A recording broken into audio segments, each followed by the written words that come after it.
All right, welcome to our third explainer for the 2026 PMP exam. Today, we are tackling a big one. Principle number 3, effectively engage with stakeholders. Now, this might sound simple, but trust me, this isn't just some minor update. It's a huge shift in how we think about project management, moving away from that old school idea of managing people and stepping into a new world of truly engaging them as partners. So, here's the game plan for today. First, we're going to break down exactly what's wrong with the old way of managing stakeholders. Then, we'll get into the new PMI mindset and why it's so critical for the 2026 exam. After that, it's all about action. We'll build your engagement playbook, I'll show you how to crush the exam questions, and finally, we'll tie it all together by connecting engagement directly to business value. So, let's start with the problem. For decades, project managers have talked about stakeholder management. But think about it. Does anyone really like to be managed? In today's world, that top-down approach just doesn't cut it anymore. It's outdated, it's inefficient, and frankly, it often backfires. Now take a look at this. This is the new ideal state, the engagement ecosystem. You see how it's not a pyramid with a manager at the top? It's a web, a network of relationships. Right at the center is genuine engagement. It's all about creating a two-way street for value and feedback to flow between everyone, the team, the clients, the end users. The whole goal is shifted from oversight to co-creation. And this slide right here, this lays it all out perfectly. On the left, you've got the old way. It was reactive, right? One-way status reports, putting out fires, and really only focusing on the big bosses. But the new way, the PMI mindset on the right, it is a total 180. It's proactive. It's about building partnerships, building trust, and customizing how you engage with all your stakeholders to get ahead of problems before they even start. Okay, so you see the difference, but how does this actually translate to the exam? Well, understanding this shift isn't just about being a better project manager, it is absolutely essential if you want to pass the 2026 PMP exam. And here's the number that should really get your attention: 26%. What is that? Well, starting in mid-2026, that is the new weight of the business environment domain on your PMP exam. That's a huge piece of the pie. And here's why that 26% is so important. This principle we're talking about, effectively engage with stakeholders, is the beating heart of that domain. At the end of the day, your stakeholders are the ones who decide if your project is a success or a failure. So you can bet the exam will hit you with tricky situational questions about conflict, resistance, and changing minds. Your ability to consistently pick the engaging answer over the old managing one will make all the difference. All right, we've talked a lot about the why. Now, let's get into the how. This section is your playbook. We're going to turn this high-level principle into concrete, actionable steps and tools you can start using tomorrow. Now, this is crucial. Engagement is not a one-and-done task you just check off a list. It's a living, breathing, continuous cycle. It all starts with identification. Who are your stakeholders? You have to find them early and keep looking. Then comes analysis. You got to dig deep and understand their power, their interest, their real expectations. That leads to planning, building smart strategies for each group. Then the most important part, relationship building. This is where you foster trust and open up communication. And finally, you have to monitor, because things change. You have to constantly review and adapt your plan.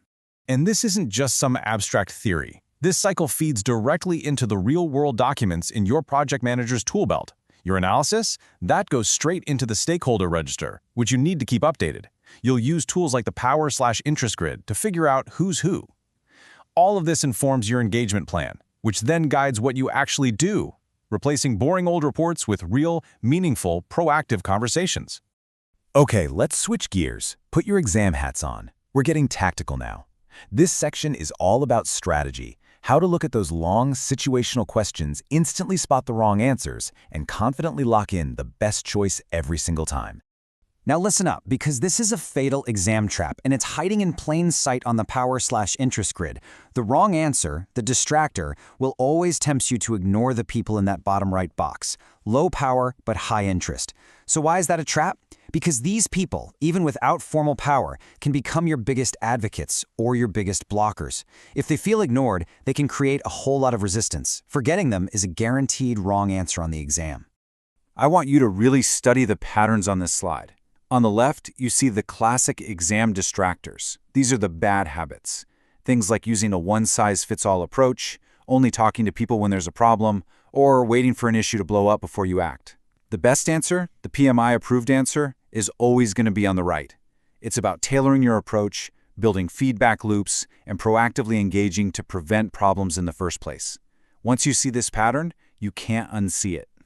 So when you get that classic exam question, what should the PM do first? You know the one. Here is your mental flowchart. Step 1, analyze. Update your documents, figure out where this person stands. Step 2, review your plan. What did you originally decide to do? Step 3, engage. This is the big one. Go talk to them directly. And step 4, adapt your plan based on that conversation. And please look at that pro tip. The right answer almost never involves running straight to the sponsor. It's about direct, personal engagement first. Okay, let's bring it all home.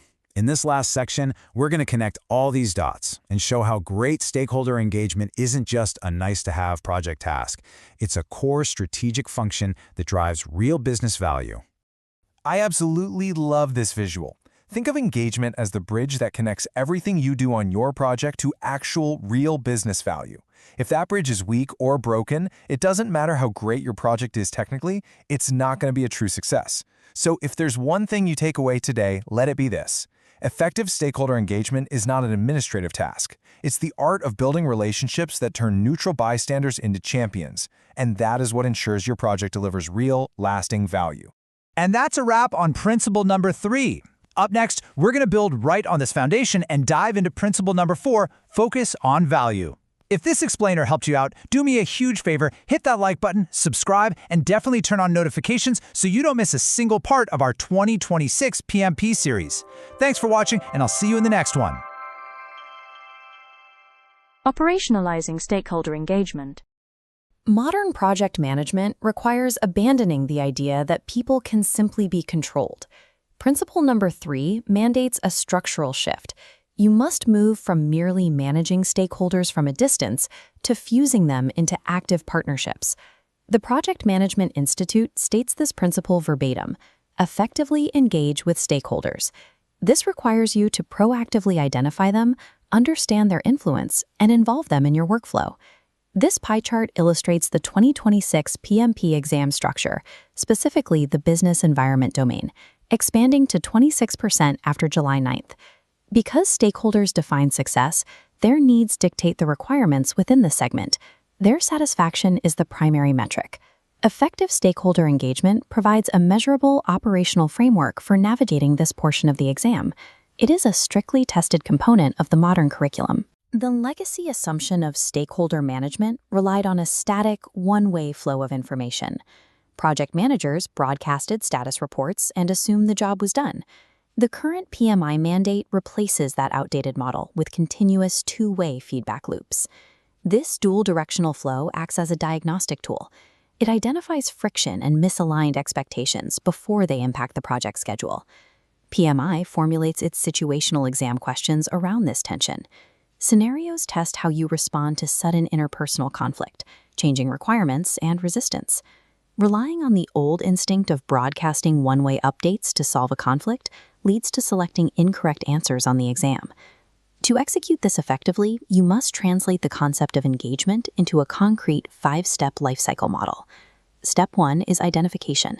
This is a continuous action spanning the entire project lifecycle, and it is documented in your stakeholder register. Step 2 is analysis.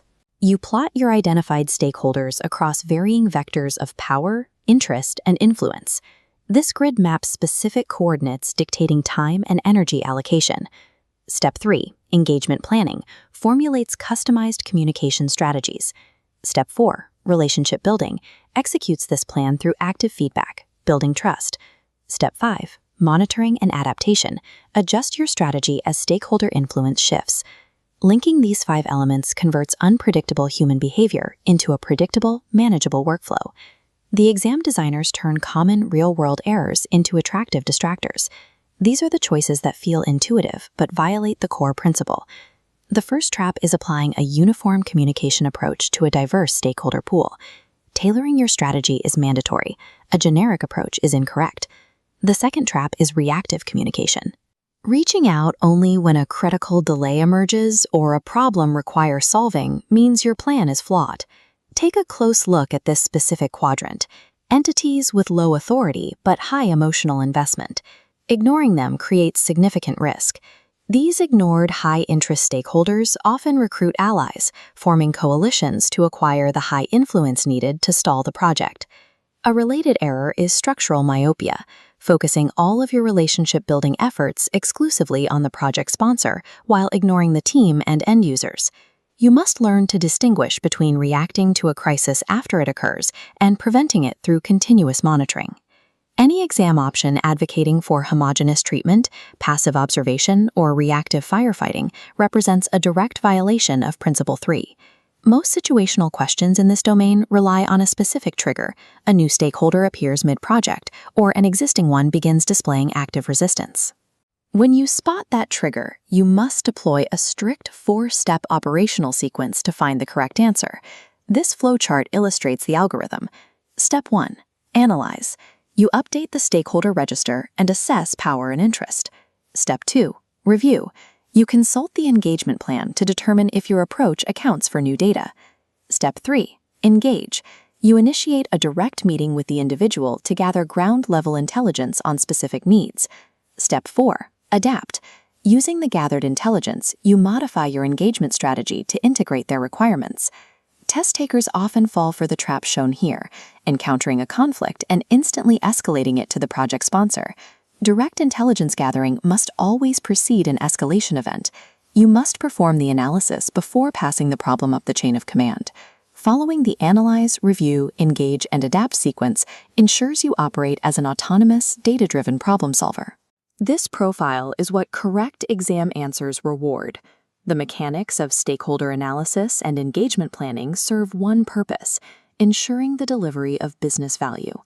By carefully applying the correct algorithm, you integrate potential systemic obstacles into the project as invested, active advocates. Internalizing this move toward engineering partnerships directly addresses the requirements of the business environment domain. Completing technical requirements on schedule is distinct from directing measurable organizational change. That distinction is the focus of Episode 4, Principle Number 4, Focus on Value. Modern project management requires orchestrating human capital effectively to build relationships that outlast the project itself. If this algorithmic breakdown clarified Principle 3 for you, hit the like button and subscribe.